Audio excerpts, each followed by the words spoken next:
అందరికీ నమస్తే అండి. ఇండియా పాకిస్తాన్ యుద్ధం జరిగిన తీరు మొదటి నుంచి మనం చూస్తే పాకిస్తాన్ మొదట్లో విపరీతంగా రెచ్చిపోయింది.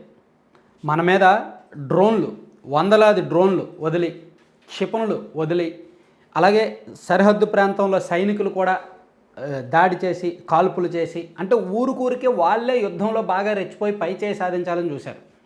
అంత భీకరంగా పాకిస్తాన్ యుద్ధానికి పాల్పడి ముందుకొచ్చి అన్ని రకాల ఆయుధాలు ప్రయోగించి చివరికి మొన్న 9వ తేదీ సాయంత్రం 10వ తేదీ సాయంత్రం అనూహ్యంగా కాల్పుల విరమణ ప్రతిపాదన వాళ్ళే తీసుకురావడం, వాళ్ళ డీజీఎంఓ స్థాయి అధికారి మన డీజీఎంఓకి ఫోన్ చేసి మాట్లాడి కాల్పుల విరమణ ఒప్పందం చేసుకోవడం, ఆ తర్వాత నిన్న 2 దేశాల డీజీఎంఓలు కూడా కూర్చొని చర్చించుకోవడం, ఇదంతా మనం చూసాం కదా.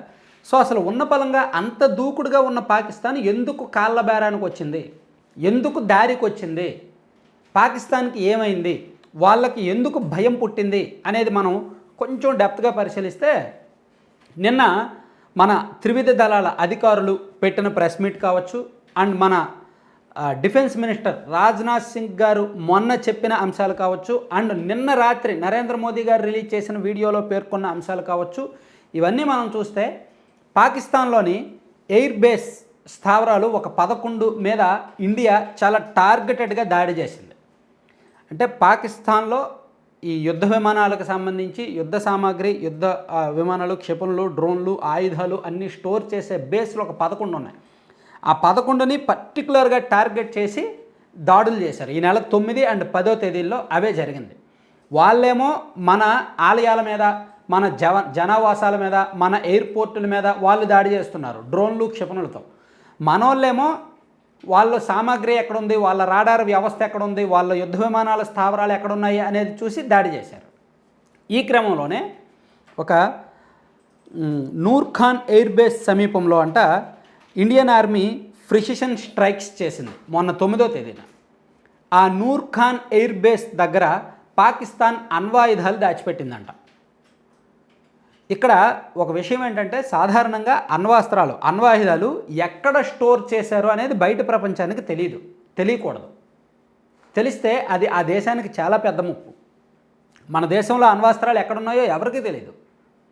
సాధారణంగా ఏ దేశంలో అణ్వాస్త్రాలు ఉన్నా అవి ఎక్కడ దాచిపెట్టారనేది బయట ప్రపంచానికి తెలియకుండా ఉంచుతారు. కానీ పాకిస్తాన్ అణ్వాస్త్రాలు ఎక్కడ దాచిపెట్టిందో ప్రపంచానికి తెలిసిపోయింది. సో దాని మీద దెబ్బ కొట్టడానికి, వాటి మీద దెబ్బ పెడితే ఇంకా పాకిస్తాన్ ఉండదు, సర్వనాశనం. సో మేము తలుచుకుంటే మీ అణ్వాయుధాలను మీ దేశంలోనే నాశనం చేయగలం. సో ఆ విస్ఫోటనం మీరు మీ ఊహకు కూడా అందదు అని వాళ్ళకు ఒక వార్నింగ్ ఇచ్చేలాగా ఆ పక్కన, ఆ సమీపంలో మన వాళ్ళు స్ట్రైక్స్ చేశారు. దాంతో పాకిస్తాన్కు వణుకు పుట్టింది. వామ్మో, మా అణ్వాయుధాలు త్రుటిలో మిస్ అయ్యాయి, వాళ్ళ కనుక ఇక్కడ దాడి చేస్తే మా పరిస్థితి వేరేలా ఉండేదని వాళ్ళు భయపడ్డారు. అదే టైంలో సర్గోదాలోని కీలక ఎయిర్ బేస్ కిరాణా హిల్స్లో కూడా భారత్ లక్ష్యంగా చేసుకొని అక్కడ కూడా ఒరుసుపెట్టి దాడులు చేసింది. సో ఇక్కడ పాకిస్తాన్ యొక్క కీలక ఆయుధాలు, క్షిపణులు, డ్రోన్లతో పాటు ఈ బేస్లోనే అణు వార్ హెడ్లు కూడా పాకిస్తాన్ నిల్వ చేసిందంట. దీన్ని పాకిస్తాన్లో ఉన్న పత్రిక డాన్ అనే పత్రిక ధృవీకరించింది. ఇట్లా సోషల్ మీడియాలో అండ్ ఇంటర్నేషనల్ మీడియాలో కూడా చాలామంది ఇదే చెప్తున్నారు. అసలు పాకిస్తాన్ ఎందుకు ఉన్నపలంగా దారిలోకి వచ్చిందంటే, పాకిస్తాన్ ఎక్కడైతే వాళ్ళ అణ్వాయుధాలు, ఇవన్నీ అణు వార్ హెడ్లు స్టోర్ చేసిందో ఆ పక్కన, ఆ సమీపంలో ఇండియా టార్గెటెడ్గా దాడి చేసింది. దాంతో పాకిస్తాన్ లొంగిపోవాల్సి వచ్చింది. లేదు, ఇంకా దాడులు కొనసాగితే ఇండియాకు మన వీక్నెస్ తెలుసు కాబట్టి దాని మీద దెబ్బ కొడితే మన దేశం నాశనం అయిపోతుంది కాబట్టి ఇంకా దారిలోకి వచ్చారు అని ఇటు ఇండియా కానీ అటు పాకిస్తాన్ కానీ ధృవీకరించడం లేదు. కానీ ఇంటర్నేషనల్ మీడియాలో కొన్ని వర్గాలు దీన్ని ధృవీకరిస్తున్నారు. సో ఇదే జరిగితే, ఇంకా యుద్ధం కొనసాగితే, మన వాళ్ళకి చిర్రెత్తుకొచ్చి పాకిస్తాన్ ఆ అణ్వాయుధాల మీద వేస్తే 3 గంటల్లో పాకిస్తాన్ దేశం మొత్తం స్మాష్ అయిపోతుంది. వాళ్ళ దగ్గర సుమారుగా 170 అణ్వాయుధాలు ఉన్నాయి. సాధారణంగా అణ్వాయుధాలు ఎక్కడున్నాయి అనేది స్థావరాలు బయట పెట్టకూడదు.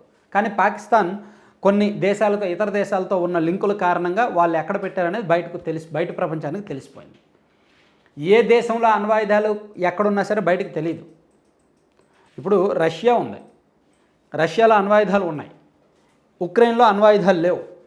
ఉక్రెయిన్లో అణ్వాయుధాలు లేనప్పటికీ రష్యా వాళ్ళ దగ్గర ఉన్న అణ్వాయుధాలు ఉక్రెయిన్ మీద ప్రయోగించట్లా. ఎందుకంటే రష్యా టార్గెట్ ఏంటి? ఉక్రెయిన్ని ఆక్రమించుకోవడం, ఆ దేశాన్ని తమతో కలిపేసుకోవడం, అంతే తప్ప ఆ దేశాన్ని నాశనం చేయడం కాదు.